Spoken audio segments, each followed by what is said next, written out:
बिहार निवडणुकीमध्ये पुन्हा एकदा पंतप्रधान नरेंद्र मोदीजी यांच्या नावाचा ब्रँडचा चमत्कार दिसून येतोय. 160 वर जवळपास लीड आहे आतापर्यंत एनडीएला. बिहारच्या जनतेचे मी आभार मानतो. माननीय पंतप्रधान नरेंद्र मोदीजी आणि नितीश कुमारजी यांनी केलेल्या विकसित बिहारच्या संकल्पावर जनतेने शिक्कामोर्तब केला आहे. बिहारच्या जनतेने विकासाला मतं दिली आहे. बिहारच्या जनतेने विश्वासाला मतं दिली आहे. बिहारच्या जनतेने विकसित भारताकरता मतं दिली आहे आणि त्यामुळं एक मोठा अभूतपूर्व विजय. उद्या जर आपण पर्सेंटेज ऑफ वोट्स काढले तर बिहारच्या इतिहासामध्ये कधी एवढं बहुमत एनडीएला मिळालं नाही. तेवढं मोठं बहुमत या ठिकाणी मोदीजी आणि नितीश कुमारजींना मिळताना दिसत आहे. माननीय पंतप्रधान मोदीजी यांच्या नेतृत्वामध्ये हा एक मोठा ऐतिहासिक विजय बिहारच्या राजकारणामध्ये आहे आणि मला विश्वास आहे की मोदींचं नेतृत्व आता हे संपूर्ण विश्वाने जसं स्वीकारलं, भारताने ज्या प्रत्येक जनतेने स्वीकारलेला आहे, 140 कोटी जनतेचा भारत देश मोदीच्या मागे उभा झाला आहे. काँग्रेस जे आहे ज्यांनी ईव्हीएम वरून प्रचंड आरोप केले राहुल गांधी यांनी, काँग्रेस अगदी तळाला दिसत आहे. 15 जागांवर लीड आहे फक्त आतापर्यंत काँग्रेसला. काँग्रेस पार्टी ही रोजच कमजोर होत चालली आहे. काँग्रेस पार्टीचं नेतृत्व राहुल गांधी हे आता हतबल झाले आहेत किंवा त्यांच्या नेतृत्वाला देशाच्या जनतेची मान्यता नाही. केवळ आपले कार्यकर्ते पक्ष आणि आपलं नेतृत्व टिकवण्याकरता मतदार यादी, ईव्हीएम यावर दोष देऊन या ठिकाणी ते कसा तरी आपला वेळ काढूपणा करतायत. पण त्यांच्याकडे तर मुद्दे नाही आहे, विकासाचे मुद्दे नाही आहे, विकासाचा अजेंडा नाही आहे, कुठल्याही गोष्टीचा अजेंडा काँग्रेसकडे नाही आहे. जात धर्म पंथाचं राजकारण करणे, समाजामध्ये तेढ निर्माण करणे, धर्मामध्ये वाद लावणे हेच काँग्रेसचं राजकारण आहे. आणि त्यामुळे काँग्रेसच्या डुबत्या जहाजावर कोणी बसायला तयार नाही. बिहारची जनता सुद्धा आता या मतदानातनं स्पष्ट केला बिहारच्या जनतेने काँग्रेसला जनतेने लाथाडलाय. काँग्रेसला जनतेने त्या ठिकाणी बाहेर केलेला आहे आणि पुढच्या काळात तर 2029 मध्ये काँग्रेस ही इतिहासातली सर्वात छोटी पार्टी होईल अशी त्या ठिकाणी परिस्थिती असणार आहे. बिहारचं यश हे कशामुळे मिळालं, जी आघाडी दिसतंय, काय वाटतं तुम्हाला? कारण की जसं लाडकी बहीण महाराष्ट्रात होतं तसं कितीही महिलांसाठी वेगळ्या योजना एनडीए सरकारने दिल्या होत्या. मी यापूर्वीच सांगितलं आहे की बिहारची जनता विकासाच्या बाजूने आहे. डबल इंजिन सरकार, मोदीचं सरकार, नितीश कुमारचं सरकार, डबल इंजिन सरकारच देशाचा फायदा करून बिहारचा विकास करू शकतं. आता जे काही सरकार बनेल, इकडे मोदीचं सरकार, बिहारचं सरकार मिळून हे सरकार बिहारच्या जनतेला न्याय देईल आणि बिहारच्या जनतेला विश्वास आहे, महाराष्ट्र जनतेला विश्वास आहे की जे आश्वासनं, जे वचनं आम्ही संकल्प पत्रात दिले आहे, आम्ही आमच्या मॅन्युफॅक्चरमध्ये दिले आहेत, ते आम्ही पूर्ण करतो. हे जनतेला पटलं आहे.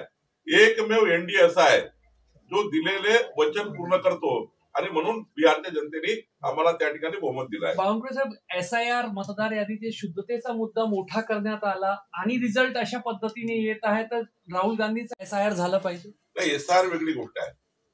मतदार यादीचं पूर्ण दुरुस्तीकरण झालं पाहिजे का? झालं पाहिजे. कारण मतदार यादी फुगलेली आहे. 1 वेळा, 2 वेळा, 4 वेळा, 5 नाव आहे, तो मुद्दा वेगळा आहे. पण त्या ठिकाणी जे मत चोरी आहे, ईव्हीएम खराब आहे, मतदार यादी चुकलेली आहे, हे जे आहे ना, हे जे त्यांनी नरेटिव्ह करण्याचा प्रयत्न केला, चुकीच्या पद्धतीने लोकांना समजून तयार केला. एकाही भाषणामध्ये, राहुल गांधीच्या एकाही भाषणामध्ये बिहारचा विकास मांडला गेला नाही. राहुल गांधीच्या किंवा त्यांच्या महाविकास आघाडीकडे, महागठबंधनकडे कुठलाही डेव्हलपमेंटचा अजेंडा नव्हता. मोदीजींनी विकसित बिहारचा मुद्दा मांडला, नितीश कुमारजीने विकसित बिहार म्हटलं, पण राहुल गांधींनी त्यांच्या कुठल्याही भाषणामध्ये, कुठल्याही दौऱ्यामध्ये विकसित बिहार कसं राहील यावर कुठली चर्चा केली नाही. त्यामुळे जनतेने त्यांना लाथाडलं. याचा परिणाम महाराष्ट्र असंही, कारण की आगामी काळात गुजरातच्या निवडणुका, उत्तर प्रदेशच्या आणि आता महाराष्ट्राच्या निवडणुका लागलेल्या आहेत, त्याच्यावरही परिणाम होईल असं दिसतं एकूणच. एकंदरीत देशामध्ये परिणाम आहे, कारण हा काही हवेचं वातावरण नाहीये. या ठिकाणी भारतीय जनता पार्टी आणि अलायन्सवर जनतेचा विश्वास आहे. महाराष्ट्र सुद्धा 51% वर मतं घेऊन आम्ही या ठिकाणी निवडणुका जिंकू. आमची महायुती 2/3 बहुमत घेऊन महाराष्ट्रात आमच्या महानगरपालिका, जिल्हा परिषद, पंचायत समिती जिंकेल. मला 100% या ठिकाणी विश्वास आहे, कारण महाराष्ट्राची जनता सुद्धा डबल इंजिन सरकारवर विश्वास ठेवत आहे. देवेंद्रजीच्या नेतृत्वावर, मोदींच्या नेतृत्वावर विश्वास ठेवत आहे. आणि त्यामुळे महाराष्ट्र हा क्रमांक 1 विकसित महाराष्ट्र करण्याचा संकल्प देवेंद्र फडणवीसजींनी केला. त्या संकल्पाला बिहारची जनता, आपली महाराष्ट्राची जनता साथ देईल. बिहारमध्ये आता भाजपच्या समर्थनाने नितीश कुमार मुख्यमंत्री, त्यामुळे केंद्र सरकारही आता जास्त मजबूत होईल या निकालाने. केंद्र सरकार अधिक मजबूत आहे. एनडीए आमचा मजबूत आहे. आमचा एनडीए मजबूत होईल. शेवटी एनडीएनी या ठिकाणी सर्वांना या ठिकाणी मजबूत करण्याचा प्रयत्न केला. आम्हाला एनडीएने मजबूत करण्याचा प्रयत्न केला. त्यामुळे आम्ही देशामध्ये एनडीए मध्ये जातो आहे. तर या निकालावरनं अजून एनडीएची ताकद वाढलेली आहे. एनडीएचं गठबंधन अधिक घट्ट झालेलं आहे आणि हे गठबंधन संपूर्ण देशभर पुढच्या काळामध्ये 2047 पर्यंत या देशामध्ये या ठिकाणी आमचं गठबंधन हे केंद्रात आणि राज्यामध्ये राहील. काँग्रेसकडनं कुजबूज सुरू झालेली आहे की पुन्हा एकदा ईव्हीएम कडे बोट दाखवण्यात झालेलं आहे. आता उरले सुरले कार्यकर्ते पार्टीत राहावे. आता आपली पार्टी किमान किंचित चालली आहे, ती थांबवावी आणि आपल्या राहुल गांधी जो बाबा आहे त्याचं नेतृत्व कसं तरी जिवंत ठेवायचं. आता हा प्रयत्न केविलवाला प्रयत्न करतील, कारण बाबा जो आहे आता राहुल बाबाला गेले विदेशात निघून. निकालाचा पहिला कल विदेशात निघून गेले बाबा. तर राहुल बाबाचे नेतृत्व टिकवण्याकरता, काँग्रेस पार्टीचं नेतृत्व टिकवण्याकरता मला असं वाटतं की पुन्हा एकदा हे आता ईव्हीएमचा खेळ खेळतील, मग मतदारांची चुकोली सांगतील. यांना हेच धंदे आहे. यांना विकास काही नाही, रस्ता वीज पाणी काही नाही. यांना फक्त हेच आहे की ईव्हीएम खराब झाला, मतदारांची खराब झाली. महाराष्ट्रामध्ये आदित्य ठाकरे, उद्धव ठाकरे यांनी हाच मुद्दा उपस्थित केला होता. आता निवडणुकी आहे. ज्यांनी ज्यांनी मतदान केलाय एनडीएला किंवा भाजपा महायुतीला, त्या मतदारावर त्या ठिकाणी आरोप करतात आहे किंवा त्याच्यावर आक्षेप घेतात आहे. मतदारांना असं वाटतं की मी तर कमळाला मत दिलाय, मी तर धनुष्यबाणला मत दिलाय, मी तर घडीला मत दिलाय. मग आम्ही इमानदारीनं मतदान केल्यावर आमच्या मतावर घेतलेला आक्षेप हा जनतेला पटत नाहीये. जनतेने जे मतं दिले ते स्वीकारले पाहिजे. एक काळ आम्ही असा होता, 40 वर्ष आम्ही विरोधी पक्षात काढले. कधी आम्ही ईव्हीएमवर आक्षेप घेतला नाही. आम्ही ज्या ठिकाणी हरलो त्यातून शिकलो आणि नंतर जिंकलो. काँग्रेस पार्टी निवडणुकीच्या पराभवात काही शिकत नाही, ते आरोप प्रत्यारोपात जाते आहे. शेवटी चिंतन केलं पाहिजे निवडणुकीच्या पराभवाचं. एखादा पराभव हा झाला तर निवडणुकीत चिंतन केलं पाहिजे. लोकसभेमध्ये आम्ही निवडणुकीमध्ये महाराष्ट्रामध्ये हरलो. 31 महाविकास आघाडी, 17 बीजेपी अलायन्स. आम्ही चिंतन केलं, चिंतन करून पुढे गेलो. आम्ही विधानसभेत जिंकलो. आता आम्ही पुन्हा एकदा स्थानिक स्वराज्य संस्थेमध्ये जिंकू. आणि त्यामुळे मला असं वाटतं की चिंतन केलं पाहिजे काँग्रेस पार्टीने. काँग्रेस पार्टी चिंतन करण्याची परिस्थिती नाही, त्यांना चिंतन करायचं नाही आहे. ठरले का विदेशात पडून जातात, 15 दिवस विदेशात राहतात, पुन्हा येतात, पुन्हा वोट चोरी, पुन्हा मतदान, पुन्हा हे. आता 1 वर्ष चालणार आहे बिहारमध्ये, पण चिंतन होणार नाहीये. काँग्रेस पार्टीचा पराभव का होता हे चिंतन नाहीये. आम्ही विजयाचेही त्या ठिकाणी हे करतो.